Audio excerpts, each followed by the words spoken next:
Que no termine mal es el título del mensaje de hoy y continuamos con la serie en el Evangelio de Marcos, una serie sobre la vida, muerte y resurrección de nuestro Señor Jesucristo, basándonos en el relato del evangelista Marcos. Estamos en Marcos capítulo 10, versículo 17 al versículo 31. Ahora, ¿por qué el título que no termine mal?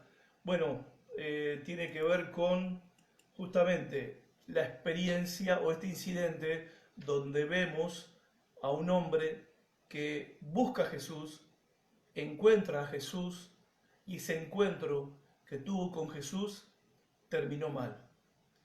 Y para que esto no nos suceda, vamos a tratar de entender y descubrir el por qué él y muchas personas como él, incluso hoy en día, buscan a Jesús, o por lo menos dicen que buscan a Jesús, se encuentran con Jesús, o por lo menos dicen que se encuentran con Jesús, y luego todo termina mal.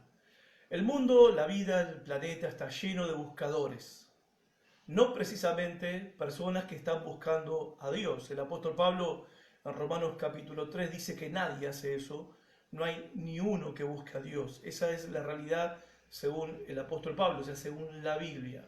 Ahora, sí hay muchos buscadores hoy en día, en el mundo, en la vida, a través de la historia.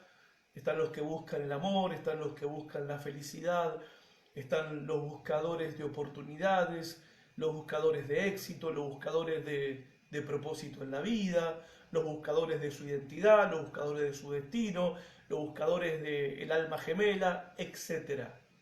Buscadores hay de toda clase, incluso están aquellos que dicen que buscan a Dios. Ahora, de aquellos que dicen que buscan a Dios, esto es lamentable tener que decirlo, pero no suelen ser los más honestos. Quizás aquellos que dicen yo busco llenarme de guita, bueno, son honestos en lo que dicen, confiesan su real motivación. Esa es su motivación, llenarse de guita, ¿verdad? Bueno, ahora, los que dicen buscar a Dios no siempre son tan honestos como los que dicen buscar otra cosa.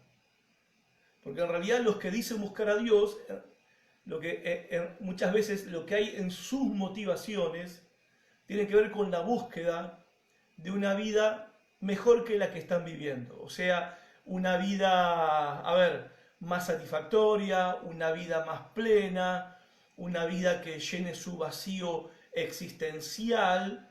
Y si en la búsqueda de ese llenar el vacío existencial, si en la búsqueda de mayor satisfacción en la vida, de mayor plenitud en la vida, si viene alguien con la promesa de todo eso y viene acompañado además con una promesa de salvación, vida eterna y el cielo eterno, genial, mucho mejor.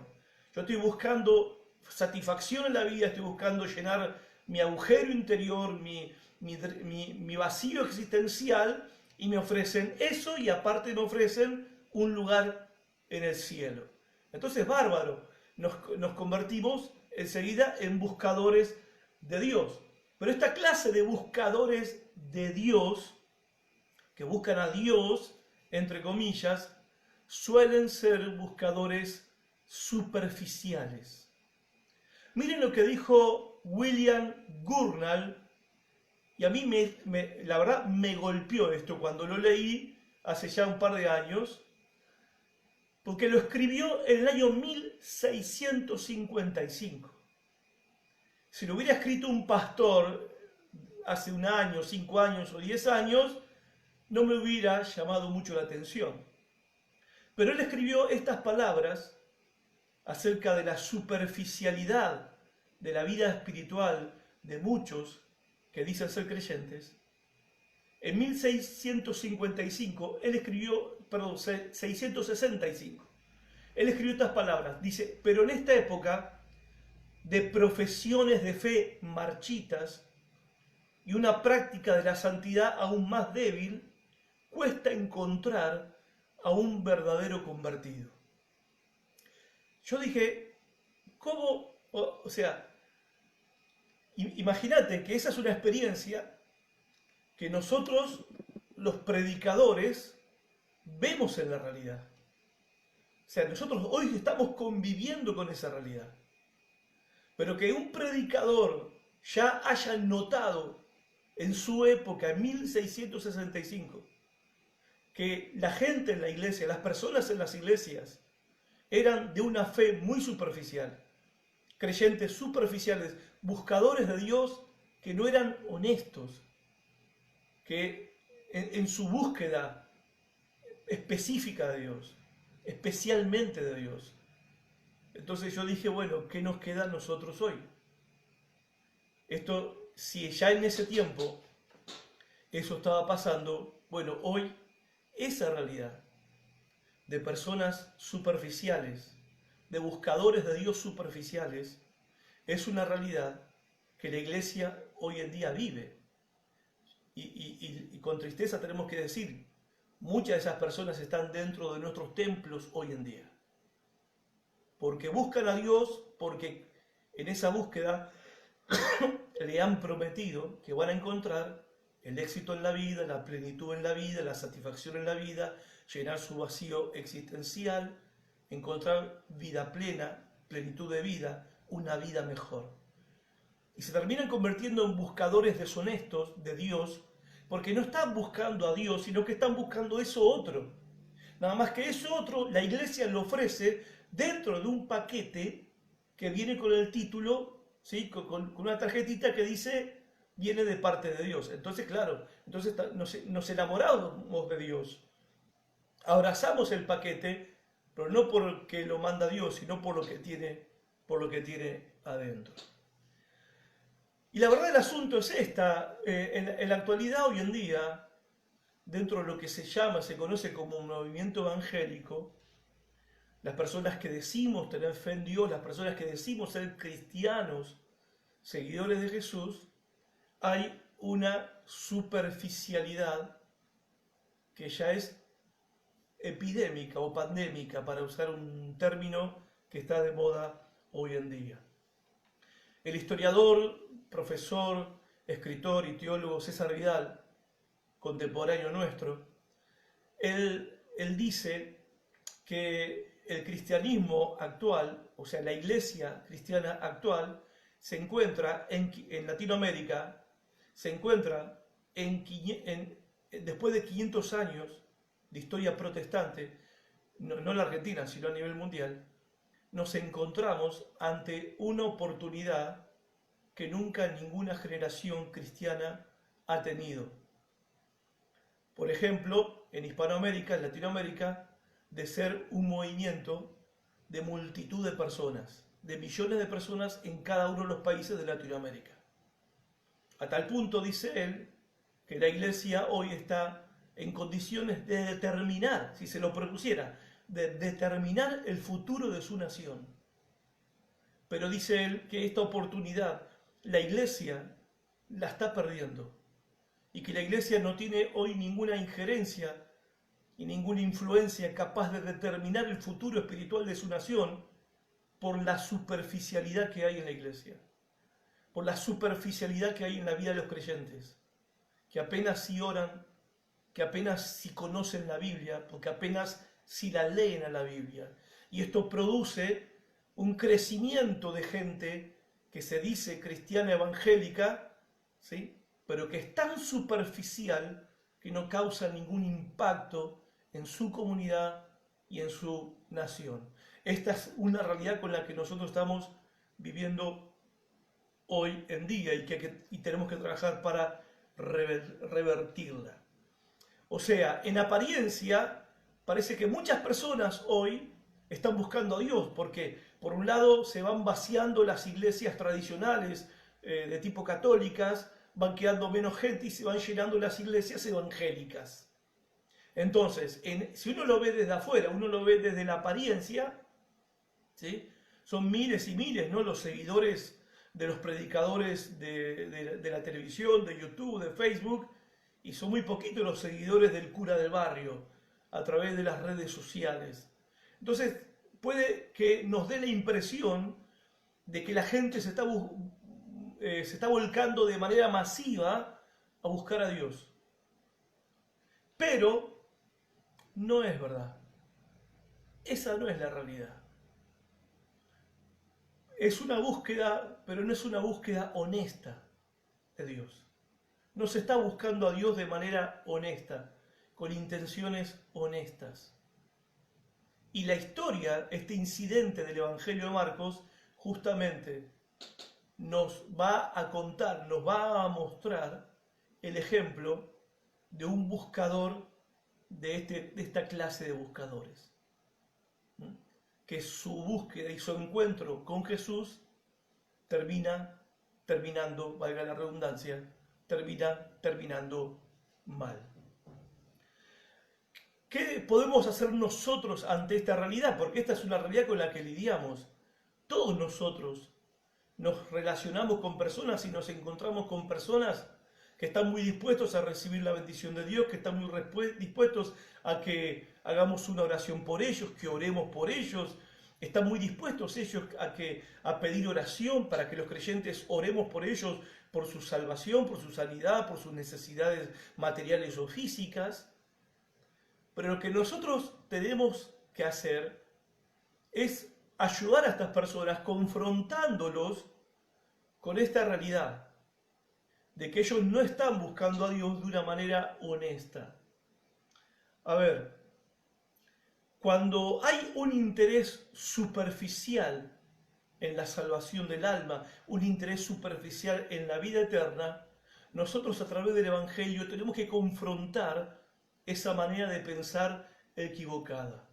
Y no podemos acomodar el Evangelio al gusto de estos buscadores egoístas, que buscan a Dios no por Dios mismo, sino por lo que Dios les puede dar. No hay nada malo en buscar a Dios, porque sabemos que Dios es el que nos puede ayudar, librar, bendecir, perdonar, ¿sí?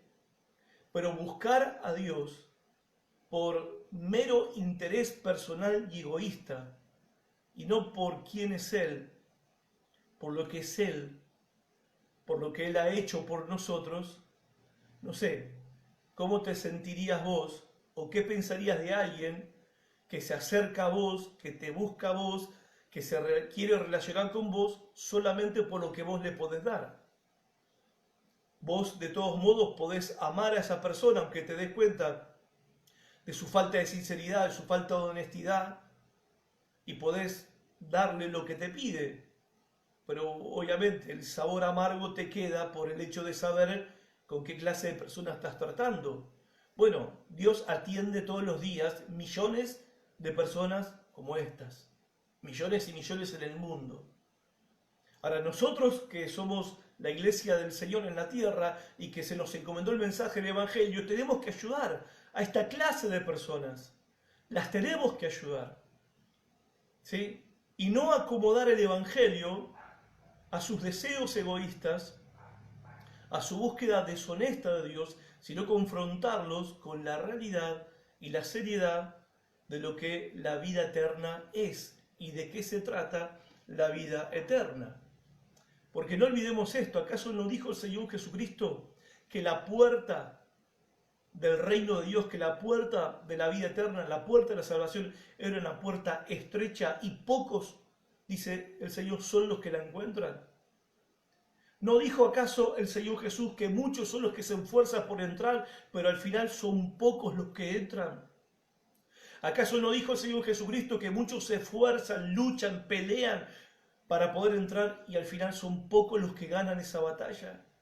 ¿No dijo acaso el Señor Jesucristo que hay un alto precio que hay que pagar para entrar por esa puerta y son muy pocos los que están dispuestos a pagarlo?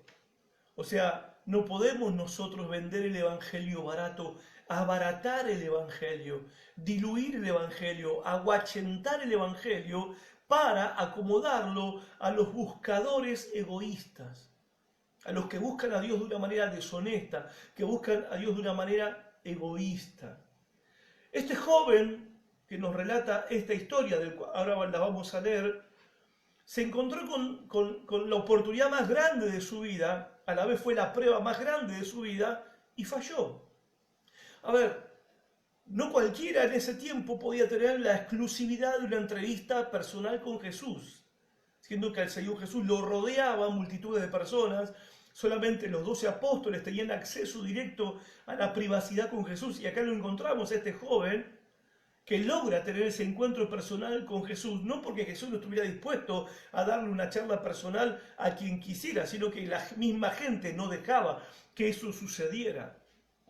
Y este joven se le ofreció la oportunidad de elegir entre él y Dios. Se le dio la oportunidad de elegir entre lo temporal y lo eterno. Se le dio la oportunidad de elegir entre darle importancia y valor supremo a lo material y darle importancia y valor supremo a lo espiritual. Se le dio elegir entre la vida temporal aquí en la tierra y la vida eterna en el cielo. La vida presente, entre la vida presente y la vida futura. ¿Y qué pasó? Eligió mal. Eligió mal. La pregunta que yace en este incidente y en este relato es: ¿qué es lo más importante para vos? En definitiva, lo que vemos en esta historia de este joven, el joven rico,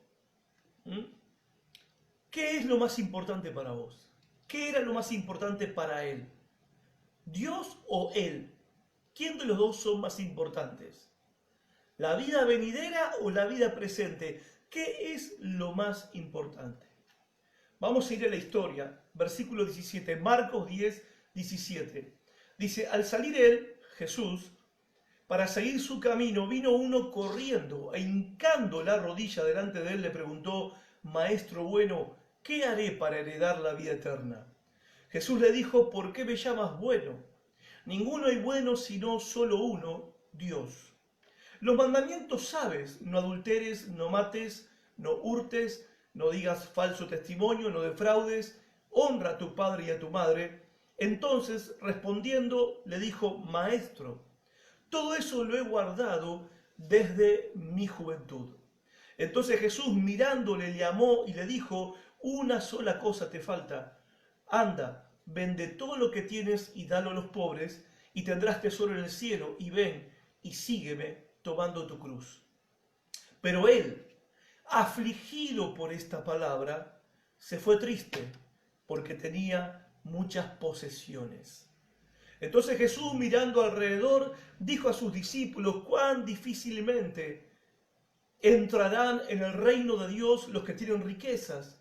Los discípulos se asombraron de sus palabras, pero Jesús, respondiendo, volvió a decirle: hijos, cuán difícil le es entrar en el reino de Dios a los que confían en las riquezas. Más fácil es pasar un camello por el ojo de una aguja que entrar un rico en el reino de Dios. Ellos se asombraban aún más, diciendo entre sí: ¿quién pues podrá ser salvo? Entonces Jesús, mirándolos, dijo: para los hombres es imposible, mas para Dios no, porque todas las cosas son posibles para Dios. Entonces Pedro comenzó a decirle: aquí nosotros lo hemos dejado todo y te hemos seguido. Respondió Jesús y dijo: de cierto os digo que no hay ninguno que haya dejado casa o hermanos o hermanas, padre o madre o mujer o hijos o tierras por causa de mí y del Evangelio, que no reciba 100 veces más en este tiempo casas, hermanos, hermanas, madres, hijos y tierras, con persecuciones, y en el siglo venidero la vida eterna. Pero muchos primeros serán los últimos, y los últimos primeros. Esta es la historia que tenemos delante de nosotros en la tarde de hoy, y arrancamos con el versículo 17, el momento. El texto bíblico dice que Jesús se encontraba de camino de dónde hacia dónde. Él estaba cruzando una región que se llamaba Perea. Ya vimos en domingos pasados, era la región donde gobernaba el rey Herodes, era la región donde el Señor Jesucristo explicó y enseñó acerca de la cuestión del matrimonio, del divorcio, donde el Señor Jesucristo bendijo a los niños que los padres traían a él, y ahora está recorriendo, terminando de recorrer esa zona, predicando su mensaje enseñando el mensaje que él había venido a traer, el Evangelio, y sanando a los enfermos. Y mientras él iba de camino hacia Jerusalén, donde iba a entrar a la ciudad por última vez, o sea, Jesús se dirigía hacia la ciudad, a Jerusalén, donde él iba a morir. Faltaba poco tiempo, apenas meses, estamos a unos 5 meses de la pasión de Cristo, ¿sí? Y Jesús estaba caminando y generando y enseñando, recorriendo esa zona, yendo a Jerusalén y generando gran inquietud en las personas, en las multitudes que estaban escuchando su enseñanza, escuchando su mensaje. Y la inquietud, la gran inquietud que se despertaba con motivo del mensaje de Jesús, de la predicación de Jesús, era por un tema en particular, que Lucas lo resalta en el capítulo 13, versículo 22, con estas palabras: pasaba Jesús por ciudades y aldeas, enseñando y encaminándose a Jerusalén, y alguien le dijo: Señor, ¿son pocos los que se salvan? Las personas, al escuchar el evangelio que Jesús predicaba, al escuchar las enseñanzas de Jesús acerca del cielo y del infierno, de cómo alcanzar la vida eterna, la gente empezó a estar preocupada por la cuestión más seria y más importante por la que una persona se debería preocupar de manera total. Yo sé que tenemos muchas preocupaciones en la vida, yo sé que hay muchas cuestiones que tienen que ver con lo material, tienen que ver con la salud, tienen que ver con la familia, tienen que ver con lo económico, tienen que ver con cómo hacemos para llegar a fin de mes, y nos preocupamos por todas esas cosas. No digo que esté mal, está mal cuando se transforma en una excesiva preocupación. Nosotros los creyentes no deberíamos estar ni ansiosos ni angustiados por el mañana ni por nuestras necesidades, porque Jesús nos dijo en su mensaje, en su evangelio, que podemos confiar en nuestro Dios, en nuestro Padre, que si le da de comer a los pájaros y viste las flores, también va a atender nuestras necesidades, que Él ya sabe que nosotros las tenemos. Ahora, eso no quita que estemos, ¿sí?, obviamente pensando en cómo, ¿sí? Algunas cosas se van a resolver. Pero si hay algo de lo que todos nosotros deberíamos preocuparnos, y preocuparnos de verdad, la cuestión más seria por la que una persona, un ser humano, se debería preocupar, es sobre qué va a ser de tu vida después que te mueras. Y hablando en este tiempo donde la muerte está en la televisión todos los días, y está, no sé desde dónde me estás mirando y escuchando, pero la muerte es algo que se respira hoy en día hasta la vuelta de la esquina, siempre estuvo, esa es la realidad, nada más que ahora es popular, ¿sí?, por esta cuestión de la pandemia, por esta cuestión del coronavirus. Entonces creo que más que nunca, en este contexto en el que nos toca vivir, hoy leía que decía Pilar Sordo, una conferencista chilena, que decía: este es un momento estupendo para pensar en la soledad y en la muerte. Y tiene razón, tiene completa razón. Yo le agregaría esto: es un momento estupendo para pensar en la vida después de la muerte. Es un momento estupendo para pensar qué va a ser de tu alma después de la muerte. Todos, cuando hablamos de lo que nos está pasando, yo lo que escucho es esta frase: y sí, ahora con la flexibilización, mucha gente va a morir. Así decimos, así hablamos. La gente no se cuida, mucha gente va a morir. Nadie dice, ¿sí?, che, la cosa, nadie se cuida, capaz que me voy a morir.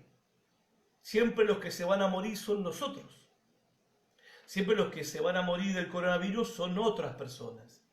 Y no pensamos que nosotros, ¿sí?, no nos puede llegar a pasar. Bueno, eso no lo sé, nadie lo sabe, solamente Dios lo sabe, de qué manera vamos a dejar este mundo. Y yo creo que muchas de las personas que ya murieron no pensaban que se iban a morir de coronavirus. Y no estaban haciendo planes para morirse en este tiempo. Quizás estaban planeando sus vacaciones de verano en Europa, y muchos aquí estaban planeando sus vacaciones de invierno en marzo. ¿Sí? Y la escuela de los chicos, y el trabajo, y un montón de cosas, y la cuota de esto y la cuota del otro, pero no estábamos pensando en qué va a ser de nuestra vida, qué va a ser de nuestra alma después de la muerte. Y si hay una cuestión seria sobre la cual todos nosotros deberíamos pensar, preocuparnos y resolver, esta cuestión es la cuestión de la vida eterna, porque la vida eterna solamente se puede vivir en dos lugares, en el cielo o en el infierno. O sea, o es vida eterna en la gloria con Dios, o es vida eterna en el infierno de condenación, en el sufrimiento para siempre, para nunca, jamás. Entonces, esta cuestión estaba en la preocupación de las personas que escuchaban a Jesús predicar. Y justamente es por este motivo que aparece este joven. Este joven, aunque acá el texto de Marcos no dice que era un joven, pero esta historia también la relata Mateo, también la relata Lucas, el evangelista. Lucas relata la misma historia, y entre lo que cuenta Mateo, lo que cuenta Lucas y cuenta Marcos, uniendo las tres historias del mismo incidente, dice, tenemos estos datos: era joven, era rico, tenía posesiones materiales y era principal de una sinagoga, estaba al frente de una institución religiosa judía, una institución muy importante en el tiempo de Jesús. ¿Sí?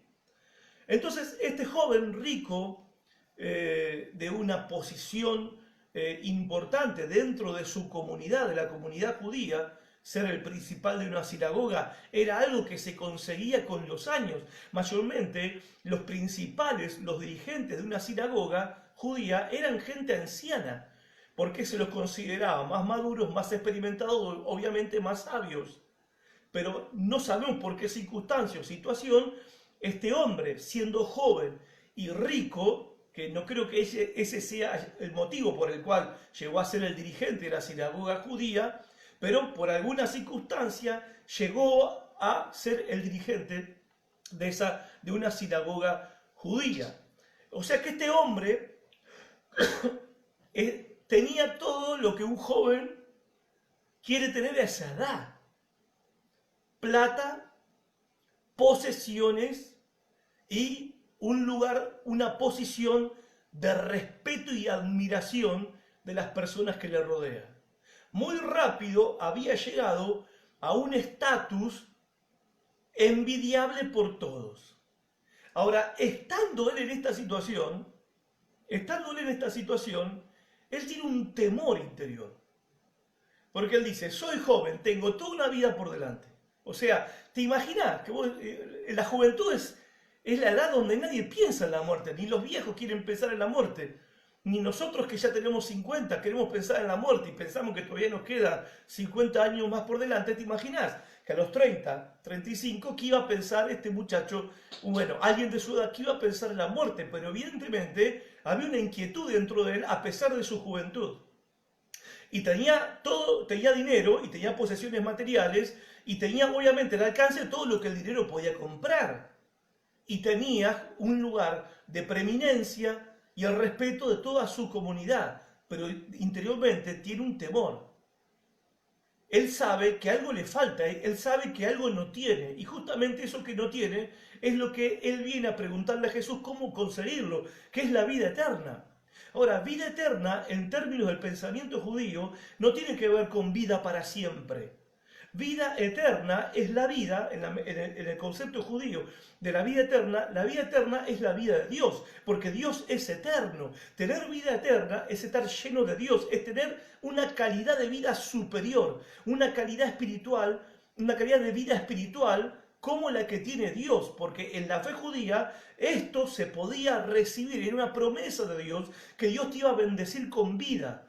Te daré vida. Jesús mismo lo prometió en Juan capítulo 10, versículo 10, cuando dice, les daré vida y vida en abundancia. No está hablando de abundancia económica ni material. Está hablando, les daré una vida que en este mundo no la van a poder conseguir de ninguna manera. Es una vida de calidad superior, es la vida de Dios viviendo dentro de ustedes. Es muy difícil explicar esto, tengo que entrar en términos teológicos que no quiero entrar ahí, pero justamente era lo que él sabía que no tenía, que él no tenía esa clase de vida. Y tiene temor porque él sabe que si él no tiene vida eterna, lo que tiene es muerte eterna. Que si él no está vivo espiritualmente, él está muerto espiritualmente. Y él no quiere que lo atrape la muerte física estando espiritualmente muerto, porque él sabe que en vez de ir a la vida eterna, al cielo con Dios, en vez de ser salvo, va a ser condenado y va a ir al infierno del sufrimiento eterno. Él está en este dilema, en esta verdadera crisis y angustia existencial en su vida. Entonces él viene con urgencia, viene también de una manera humilde, porque él no solo viene corriendo, que eso muestra urgencia, sino que se arrodilla, mostrando humildad delante de Jesús. Y con todo respeto también, él se dirige al Señor Jesús, a pesar de ser él una persona muy importante, se arrodilla y le dice al Señor, con todo respeto y cordialidad, Maestro bueno. Bueno, hasta acá, bien ahí por el muchacho, bien ahí por su actitud, por sus maneras, por sus modos, bien ahí. Ahora, la pregunta de él, ¿qué haré para heredar la vida eterna?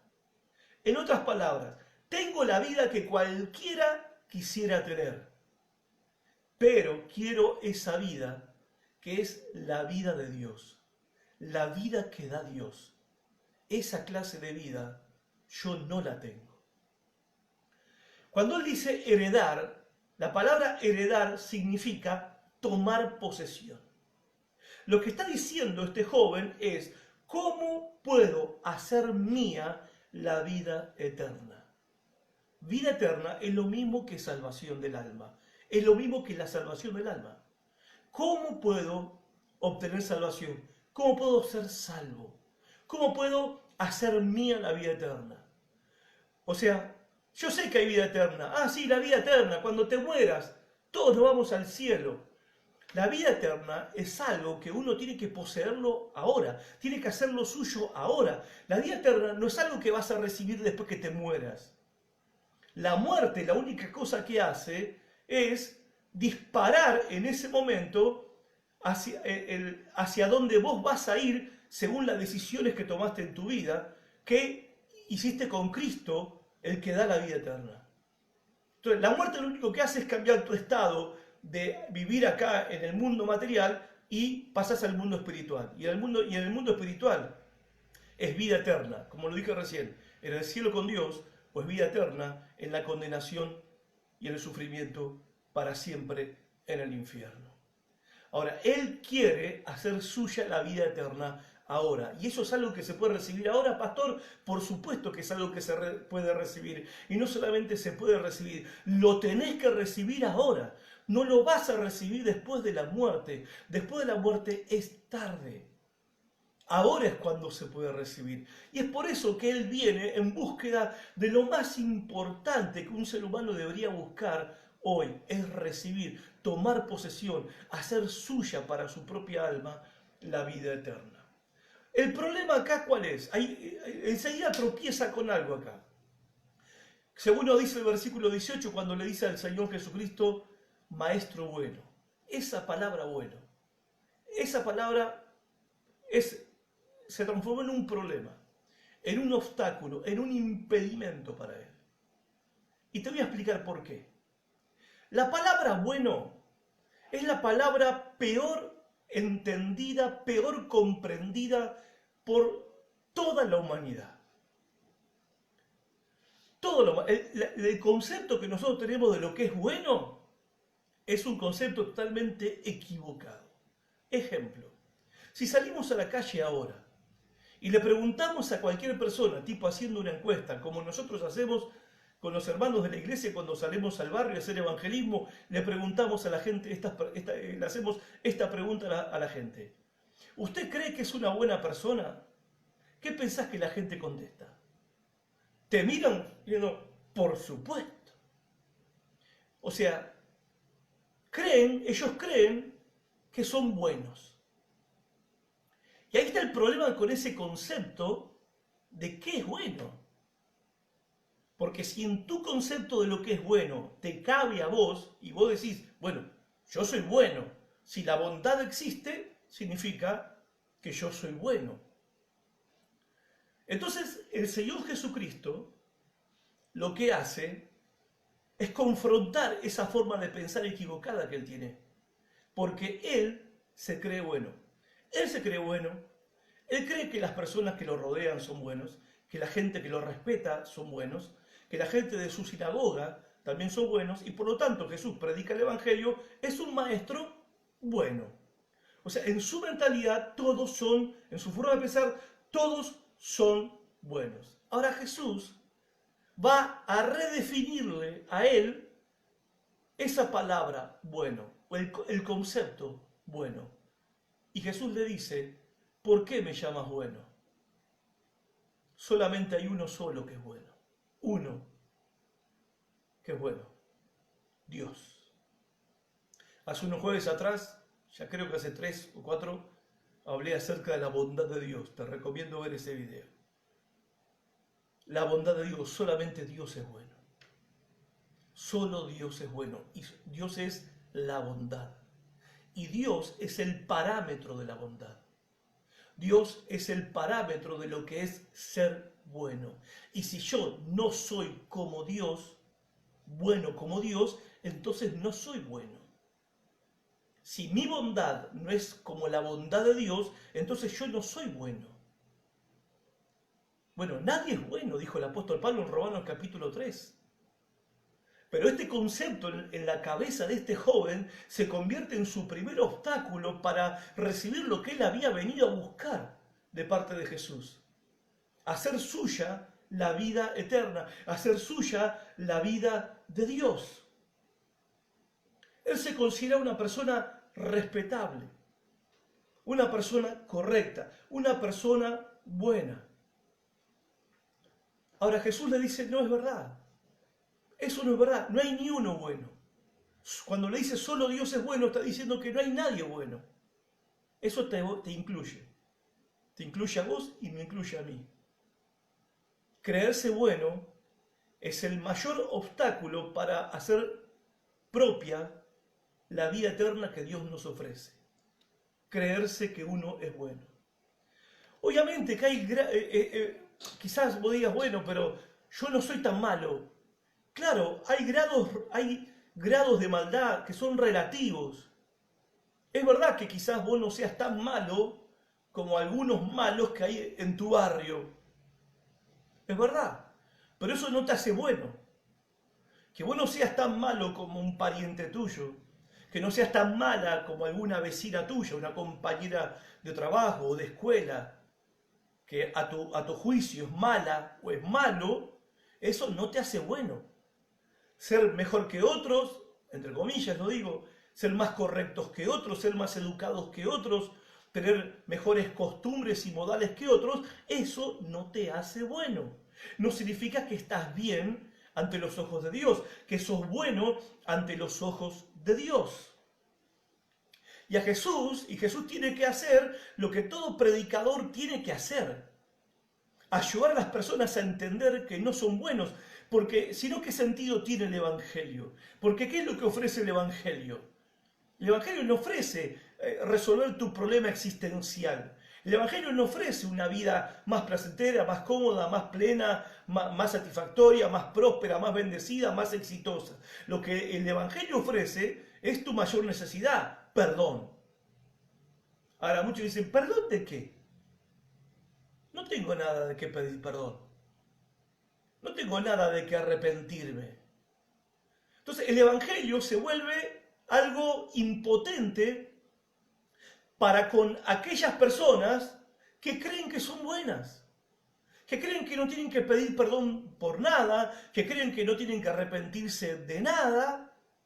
Entonces el trabajo de todo predicador, como lo vemos en el ejemplo del mejor predicador de la historia, el mayor predicador de la historia, el príncipe de los predicadores, que está tratando de ganar esta alma para el reino de los cielos, es ayudarlo a entender que él no es bueno, que no es bueno. Y hermanos, amigos, es el primer desafío en la tarea del evangelismo, en la evangelización. Ayudar a las personas a entender que ni ellos, ni nosotros, que nadie es bueno en absoluto. Y obviamente esto es un golpe durísimo a nuestro orgullo y a nuestro egoísmo. Entonces el versículo dice, ¿cómo hace Jesús para ayudarlo a él a entender que él no es bueno? Primero, redefine la palabra bueno. Solo Dios es bueno. Él es el modelo de bondad. Si vos no sos como Él, entonces vos no sos bueno. Segunda cosa, versículo 19, Jesús apela a la ley del Antiguo Testamento. Le dice que ya conocés los mandamientos, obviamente, cumplilos. No le habla ahí de la lista de los 10 mandamientos, se refiere a la segunda parte de los 10 mandamientos, que tiene que ver con la relación con el prójimo, ¿sí? Y no adulteres, no mates, no hurtes, no digas falso testimonio, no defraudes, honra a tu padre y a tu madre. El Antiguo Testamento, gente, es importantísimo a la hora de entender el Evangelio, comprender el Evangelio y vivir el Evangelio. El que no comprende, conoce y entiende las verdades que enseña el Antiguo Testamento no va a entender el Evangelio en el Nuevo Testamento. Es importantísimo tener una comprensión, aunque sea panorámica, aunque sea general, de las enseñanzas y verdades del Antiguo Testamento y de la ley de Dios en el Antiguo Testamento. Esto es importantísimo, porque el Nuevo Testamento no existe sin el Antiguo, y porque el Nuevo Testamento se escribe sobre la base de las revelaciones que Dios nos dio en el Antiguo Testamento. El Antiguo Testamento es importantísimo, es vital para entender el Nuevo. Ahora bien, ¿por qué Jesús apela al Antiguo Testamento? Bueno, no había Nuevo Testamento, todavía no se había escrito ni siquiera el primer evangelio cuando ocurrió esto. Pero Jesús apela a la ley del Antiguo Testamento porque es en la ley del Antiguo Testamento donde justamente se muestra que Dios es bueno. O sea, el Antiguo Testamento es por excelencia, los 39 libros del Antiguo Testamento son la mejor literatura que revela los atributos de Dios, las perfecciones y excelencias de Dios. ¿Quién es Dios? ¿Cómo es Dios? ¿Y qué podemos esperar de Él? El Antiguo Testamento nos revela eso. Y no solamente revela que Dios es bueno, sino también revela que nosotros somos malvados, que nosotros somos pecadores, que nosotros estamos destituidos de la gloria de Dios y solamente Dios es bueno. Ahora, ¿cuál es el propósito por el cual Jesús lleva a este joven a la ley de Dios en el Antiguo Testamento? Porque la ley del Antiguo Testamento no fue dada para que el hombre, cumpliendo la ley, se gane el cielo. Porque nadie puede hacerlo. Si nosotros tenemos que ganarnos el cielo cumpliendo los 10 mandamientos, estamos perdidos. Porque nadie está en capacidad de cumplir los 10 mandamientos, nadie. Ni interiormente ni de manera externa los podríamos cumplir jamás. De hecho, los judíos nunca lo cumplieron, jamás. Entonces, ¿para qué Dios da mandamientos si nosotros no lo podemos cumplir? La finalidad de los mandamientos de la ley, que son imposibles de cumplir para el ser humano pecador, orgulloso y egoísta como nosotros, la ley fue dada por Dios para justamente matar el orgullo, aplastar el egoísmo y mostrar cuán perfectamente bueno es Dios y cuán pecadores y malvados somos nosotros. Y al reconocer esta realidad, sentir nosotros culpa, sentir tristeza por haber ofendido a Dios, sentir temor por estar en este estado delante de Dios y sentirnos arrepentidos por haber violado los mandamientos de Dios, la palabra de Dios. Saben, acá, en este momento, cuando llega la contestación del joven rico, vemos que el joven rico no lo captó, no logró agarrar la idea, el concepto, la verdad. Cuando Jesús lo confronta a él con la ley del Antiguo Testamento, él tenía que haber dicho: Señor, yo la verdad no llego a eso, necesito que me perdones, necesito que me ayudes. Sin embargo, en el versículo 20, ¿qué contesta él? Todo eso lo he cumplido. Todo eso lo he cumplido desde que soy niño. Desde que soy chiquito fui educado en las leyes de Dios, en los mandamientos de Dios, y lo he cumplido. Él está seguro que Él es bueno. Él está seguro que ha cumplido con todas las demandas de la ley de Dios, que es una persona correctísima, es una persona justa, correcta, que Él está bien ante los ojos de Dios. Y este es el engaño que está condenando a millones de seres humanos en el planeta. El creerse que uno es bueno. No hay mayor engaño que esté condenando a millones de personas en este momento y a lo largo de la historia, que estar engañándose a sí mismos, creyéndose que son buenos, que están bien ante los ojos de Dios.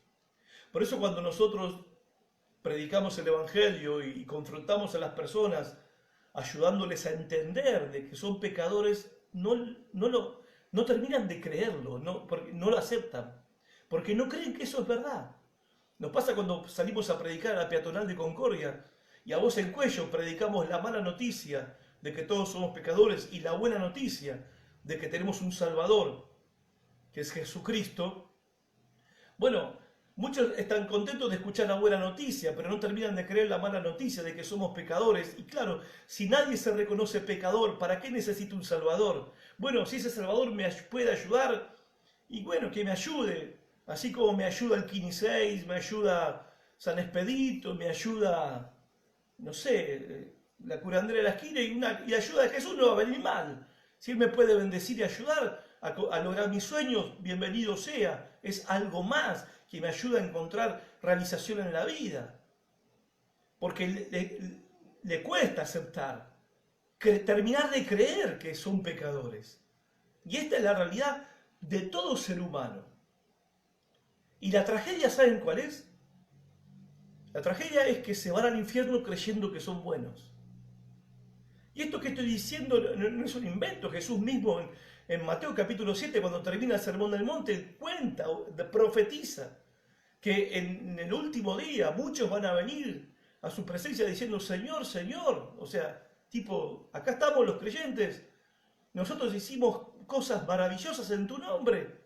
Y Jesús les dijo, yo no los conozco, ustedes son malvados pecadores, que nunca se arrepintieron de sus pecados, nunca reconocieron que eran pecadores, nunca reconocieron que eran malos, que necesitaban perdón de pecados y necesitaban salvación, nunca lo han reconocido, apártense de mí. Dijo Jesús que eso va a suceder y debe ser una tragedia inmensa, irte a la condenación eterna creyendo que eras bueno. A ver, quizás alguno diga, pero yo, la verdad, pastor, eso que Jesús dijo que hay que cumplir, yo lo he cumplido. Yo no he matado a nadie. No me acosté con la esposa ni el esposo de nadie. Jamás le he robado nada a nadie. Y hay personas que realmente no han defraudado a nadie, no han practicado la mentira como deporte nacional, no han respetado y han honrado a su padre, a su madre. Y en verdad puede haber personas, algunos me están mirando quizás, que han sido muy puntillosos en cumplir todas estas normas morales, estas normas éticas. Pero la ley de Dios va más allá del cumplimiento externo de los mandamientos de Dios. Porque Jesús dijo, oíste que te fue dicho, no cometas adulterio, pero yo te digo que cualquiera que codicia al hombre, a la mujer de su prójimo, ya cometió adulterio adentro suyo, aunque no se acostó con nadie, ya cometió adulterio. Algunos dicen, bueno, yo no maté nunca a nadie, y Jesús dijo, bueno, pero si el que odia a alguien, ya lo mató adentro suyo, es un crimen, odiar es lo mismo que matar, dijo el Señor. Entonces, y acá nos damos cuenta, ¿quién puede decir estoy libre de pecado? ¿Quién puede? ¿Quién puede decir, bueno, yo, sí, también, de corazón puro? Jamás he pensado una mentira, jamás he codiciado a nadie, jamás siempre he honrado a mi padre y a mi madre por fuera y por dentro en mi corazón, siempre nunca me quejé contra mi papá y contra mi mamá. ¿Quién puede decir que es tan puro el corazón? Así, nadie. Por eso acá hay un punto que es importante, gente.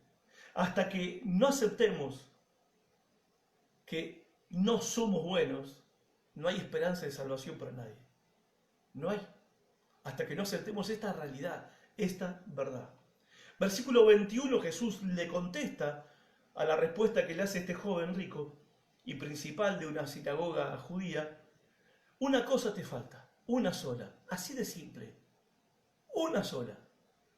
Él quizás esperaba una lista de 28.500 mandamientos, que si él cumplía todo eso, ahora sí iba a tener paz de conciencia y la seguridad de que iba a recibir la vida eterna y que iba a ir al cielo, que iba a ser salvo. Jesús le contesta que le faltaba una cosa nomás, solo una, así de simple, así de sencillo.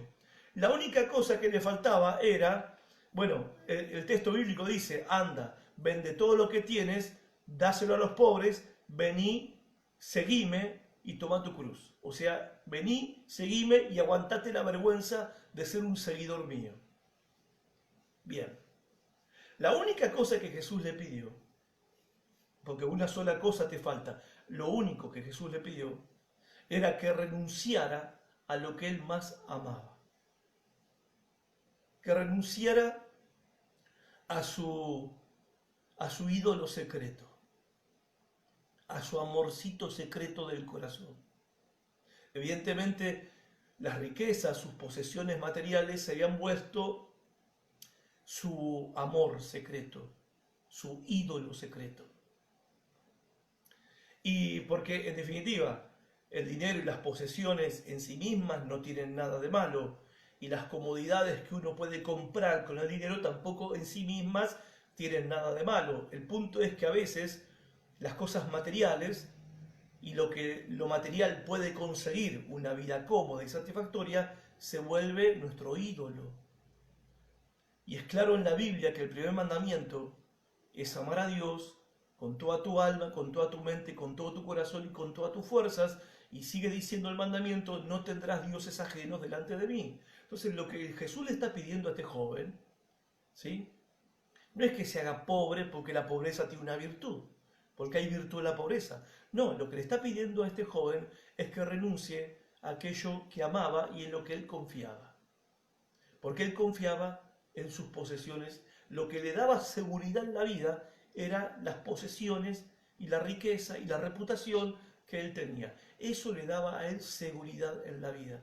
Jesús le está diciendo, renuncia a todo aquello que te da seguridad en esta vida, en este mundo. Renuncia a aquello que más amás, renuncia a aquello en lo que te apoyás, renuncia a aquello en lo que confías, y ahora amame a mí, confía en mí, apoyate en mí, seguime, que yo seré tu Salvador.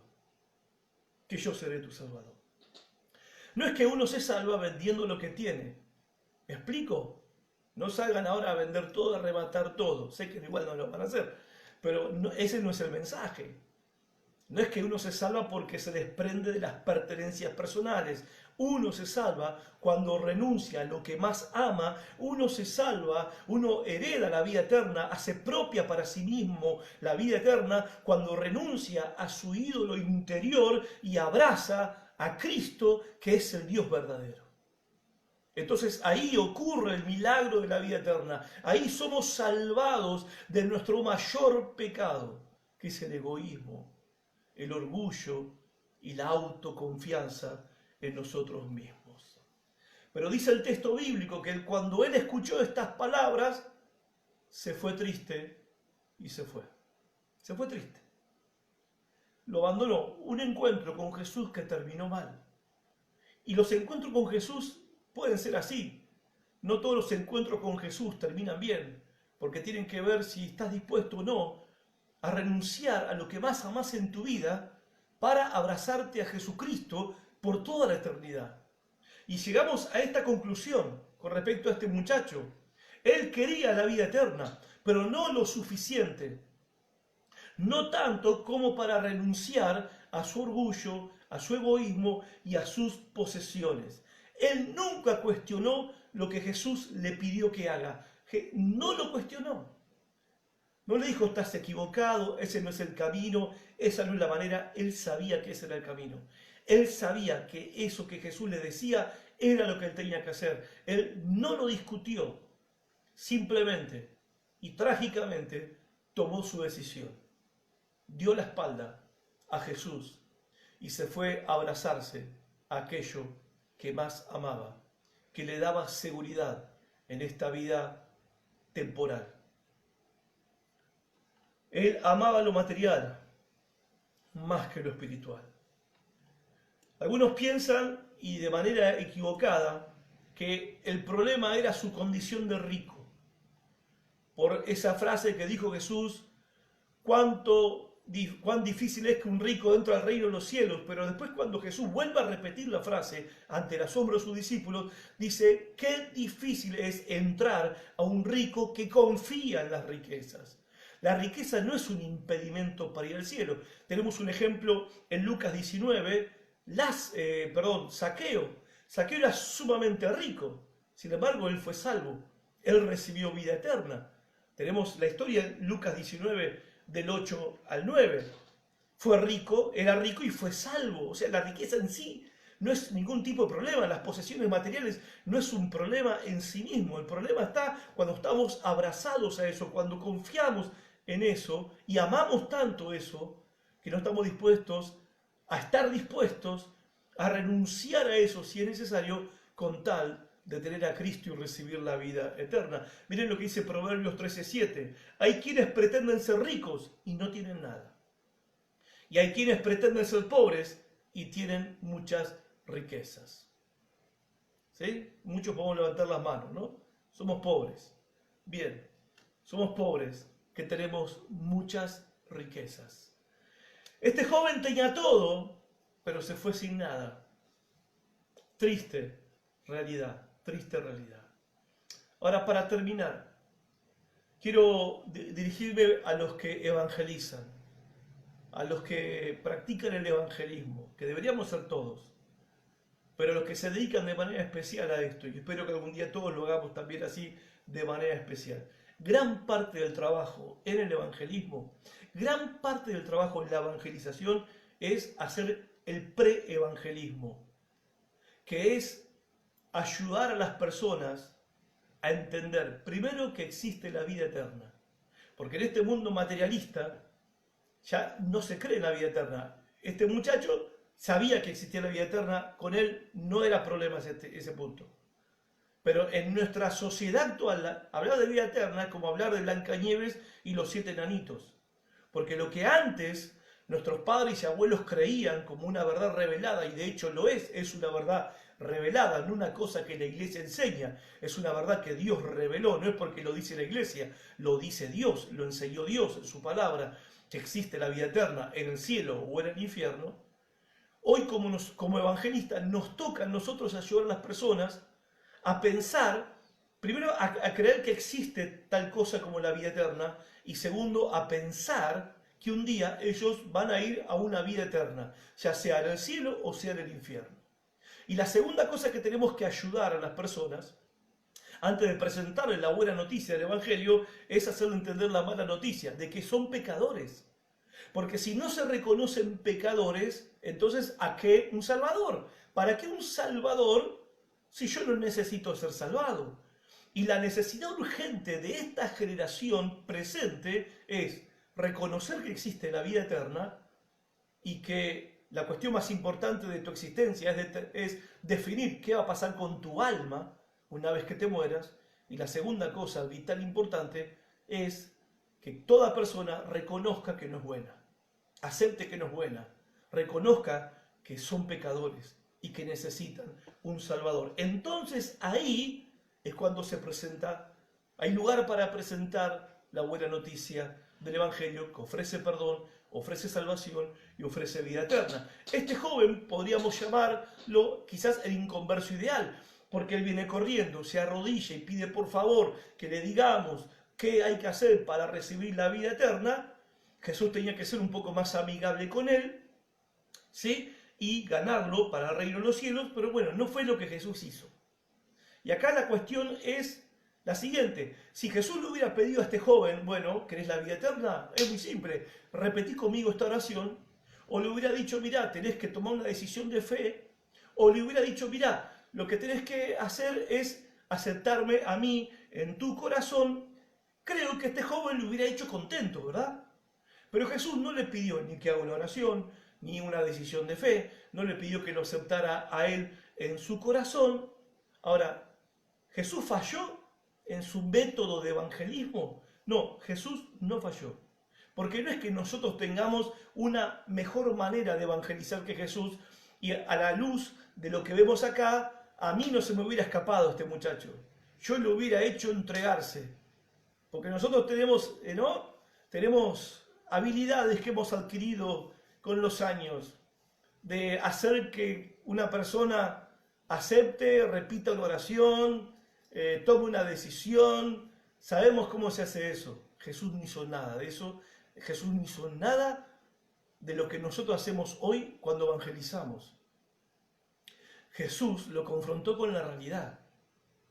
Jesús nos está mostrando cómo se evangeliza, gente.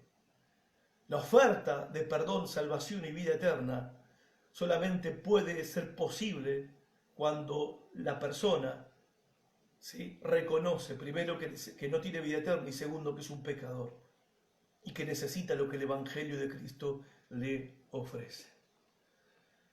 Y aquellos que están buscando a Jesús o dicen buscar a Jesús, ¿qué vas a hacer o seguir haciendo?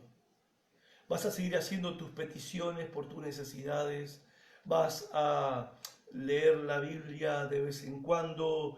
¿Vas a tener quizás tu momento de servicio, de ayuda al prójimo? ¿O vas a seguir con estas cosas y aferrándote mientras tanto a lo que más amás secretamente, a tu pequeño ídolo secreto, aferrándote a ese pecado, aferrándote a esa maldad interior, pero que te trae temporal satisfacción, temporal bienestar, temporal placer? ¿Vas a seguir así? Si no estás cumpliendo toda la ley de Dios, si no estás cumpliendo la ley de Dios, la palabra de Dios, estás condenado, estás perdido. Es así, o sea, un delincuente tarde o temprano que viola la ley está perdido, es cuestión de tiempo que caiga condenado en las manos de un juez. Y lo mismo en realidad con nosotros, gente. O sea, nosotros podemos hacer nuestra vida, si queremos, bien. Pero si nosotros vivimos nuestras vidas de espaldas a Dios y violando los mandamientos de Dios, por más amoroso, bondadoso y misericordioso que sea Dios, en un momento el juez justo tiene que hacer justicia. Y el culpable será condenado. O sea, no es una cuestión, no solamente porque la Biblia lo revela, es una cuestión de lógica pura. Ahora vos decís, pero es imposible, yo cumplí la ley, no, yo estoy en el horno. Bueno, justamente, qué bueno si llegás a esa conclusión, porque estás llegando al punto donde te das cuenta que necesitas un Salvador. Porque el cielo no es un premio para gente buena que hace lo correcto. El cielo es un regalo para pecadores que reconocen que son pecadores, que se arrepienten de sus pecados y ponen su fe en Cristo para recibir la vida eterna. Si te sentís un poco incómodo al escuchar estas palabras porque la conciencia te está acusando, pero es lo mejor que te puede pasar, porque esa sensación de culpa, de remordimiento, la intención de Dios, ¿cuál es? Es que eso te lleve a Cristo, te lleve a los pies de Cristo, a reconocer tu necesidad de un Salvador, que es Jesucristo, el único que da la vida eterna. ¿Y por qué esto es posible? ¿Por qué esto es realidad? ¿No? ¿Por qué este milagro ocurre? Bueno, Jesús le está diciendo a este joven, esa bondad que vos querés lograr con tus esfuerzos, la podés recibir como un regalo. Esa vida recta y correcta delante de Dios que sabés que no tenés, la podés recibir como un regalo. ¿Y cómo eso es posible? A través del sacrificio de Jesucristo en tu lugar. A través de lo que Cristo hizo por vos en la cruz del Calvario, donde Él fue tratado como un pecador para que vos puedas ser tratado como un justo. En la cruz hubo un intercambio de lugares. El apóstol Pablo dijo estas palabras ante esta realidad y ante esta buena noticia del Evangelio. Y un hombre que tenía mucho que perder, en lo profesional, en lo académico, en reputación, en posición social, Pablo tenía mucho que perder. Pero ante esta realidad, lo que Cristo había hecho por él, en la cruz del Calvario para perdonar sus pecados, para salvar su alma y para darle vida eterna, Él dijo estas palabras: todo eso lo tengo por basura con tal de ganar a Cristo. Y todo eso que forma parte de mi pasado, olvidándolo, lo dejo atrás y me extiendo a lo que tengo delante, que es la vida eterna con Cristo en el cielo. Porque en definitiva, gente, cuando escuchamos este mensaje del Evangelio, que por medio de Jesucristo recibís la vida eterna y poder ser salvados, en definitiva, sí hay que tomar una decisión. Y en esa decisión uno revela que en la comparación uno decide eligiendo lo que más quiere, aprecia y valora. Entonces, querramos o no, estamos comparando a Cristo con lo que más amamos. Y cuando estoy dispuesto a renunciar lo que más amo por abrazar a Cristo, eso revela que en la comparación, mi conclusión es que Cristo vale más que cualquier cosa en la vida. Y entonces prefiero a Cristo. Pero cuando no elijo a Cristo, cuando no me decido por Cristo, cuando no renuncio a todo por Cristo, cuando no estoy prefiriendo a Cristo, estoy diciendo que prefiero lo otro, que me prefiero a mí mismo, que prefiero lo que la vida me da, el mundo me da. Y por esa elección vas a ser condenado. Por esa elección. Por amar, en la comparación, por despreciar a Cristo y amar esto, o amar lo que sea aquello que ames y te aferres, despreciando a Cristo que murió en la cruz por tus pecados. Pero como escuchamos al principio de la historia del cantante que le puso música a este poema, prefiero a Cristo, cuando se le presentó la oportunidad como artista, la oportunidad de su vida, pero dijo no, si yo tomo por este camino me voy a perder. Yo prefiero, aunque no sea nunca famoso, ni gane mucho dinero, prefiero a Cristo. La pregunta es, ¿qué vas a preferir vos? ¿Qué vas a preferir vos? En definitiva, tu destino eterno, tu destino futuro, depende de lo que vos prefieras. Pensalo. Que Dios te bendiga mucho. Gracias por estar de ese lado y compartí este mensaje. Quizás hay personas dentro de tus contactos que necesiten escuchar estas palabras. Dios los bendiga. Hasta el próximo encuentro. Chao.